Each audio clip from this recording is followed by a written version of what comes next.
Do you want to find out how to make the easiest and the tastiest stir fry you've ever made at home, only in 5 minutes? Well, of course you do. Why else would you be here? Come with me. So to start off, I'm taking about half a kilo of pork shoulder, which I'm slicing into chunks. You can cut the fat off, but I actually like leaving it in. You can use store-bought ground pork if you want, but if you've never ground your own meat at home, you're really missing out. Grinding your own meat actually turns out cheaper, and once you've tasted the difference, I could never go back to store-bought. So I've ground my pork, and I've also prepped my cabbage, capsicum, mushrooms, and onion. The key to a successful stir fry is really having everything ready to go. Mise en place is the key. So I've got my wok preheated as hot as it'll go, and I'm adding a decent amount of rice bran oil. So we're going to start off by searing our pork. Now, if you're using a stainless steel wok like me, it is going to stick a bit, but don't panic. As the meat releases its moisture, it will start to come away from the pan and fry off nicely.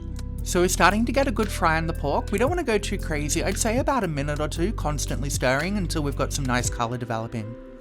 Now we're going in with our mushroom and capsicum and some thinly sliced onion.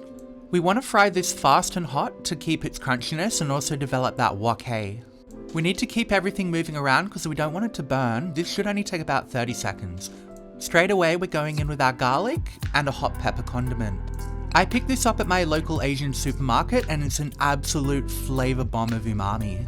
So we're going to stir this all through vigorously until it's all incorporated. We really don't want to burn anything here, we just want to get those flavours to release and have it nice and aromatic. After about 30 seconds more of frying, we're going to go straight in with our cabbage and then stir this all through. It's going to look like a lot at first, but it is going to wilt down, but we don't want to cook it for too long because we want to maintain that crunch. After about 30 seconds, we're going to go in with about 2 tablespoons of soy sauce, and again, make sure you stir this really vigorously and fry it off. The key to a good stir fry is really high heat and really fast cooking, so this all comes together really fast. I love cooking this on a weeknight because it's such an amazing blend of strong meaty flavours and fresh vegetable snap. Honestly, I could eat this every night. So the last thing we're going to do is season with about a teaspoon of sesame oil and then stir that through and get it nice and incorporated. We really don't want to cook this.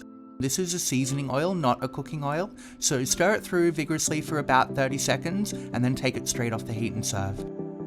So seriously guys, stir fries and Asian cooking in general don't have to be hard. With a little bit of technique and practice, you can be making amazing home-cooked meals better than takeaway in your own house. It's cheaper than takeaway, it's healthier than takeaway, and it tastes a whole lot better than takeaway too. Seriously guys, if you're not cooking this, I don't know what's wrong with you. Stop and make this now. And once you have, come back and let me know in the comments how it went.